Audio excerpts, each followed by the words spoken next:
I think a lot of people get bogged down with accessibility. They tend to think of disabled people and things like that, whereas it's not that at all. It covers everything, you know, basically from young mums with very young children, right the way through to the elderly and everybody else in between. It's not necessarily difficult to do it. No. If you have a project where you get the opportunity to design and build these features in from the onset, then it's relatively easy and very, very cheap to do.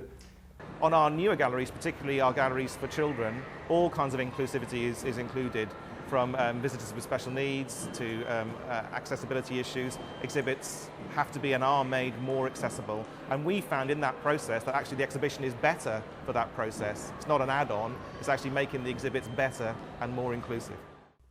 I think it's a very loyal market, because once they've found somewhere that they're comfortable with and they know the layout, they tend to book that same cottage year in and year out. So really it's very good for business. I think it's very important to have a detailed website.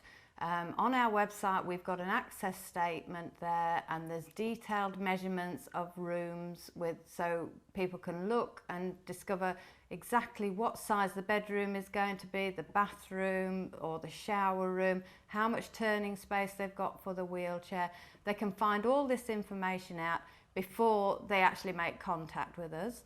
Well, it's a key part of our customer training here at SS Great Britain. All of our front of house staff are trained in access, in helping visitors, in making the site as accessible as possible. We're an independent museum. We don't get any funding from anywhere else. We depend on our ticket sales. So the more accessible we are, we hope, the more attractive we are as a visitor attraction. Accessibility in our rooms downstairs, I would say the occupancy on those is probably about 80%. You know, so that's been a great investment. So yeah, no, very, very important. And it's particularly, I think, stands out in this situation where we can have groups up to 24.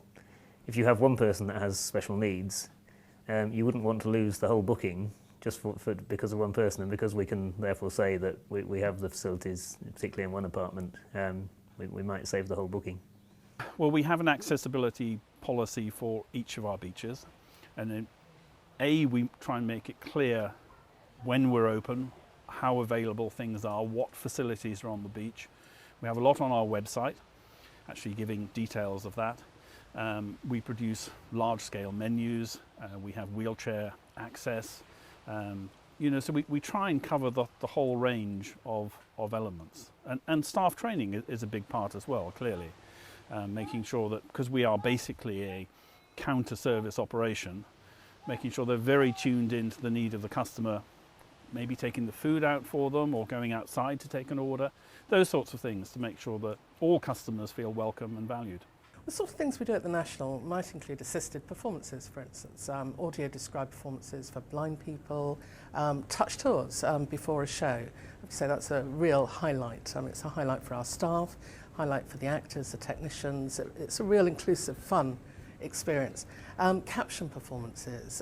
We regularly do caption performances to include deaf and partially hearing people. Accessibility, really, we just try to think of it as the norm. We don't think of ourselves as an accessible accommodation or an accommodation just for people with disabilities. We just happen to be a holiday cottage that has been adapted and is suitable for everybody. And I think by doing that, it just means that the whole family can have a nice time together.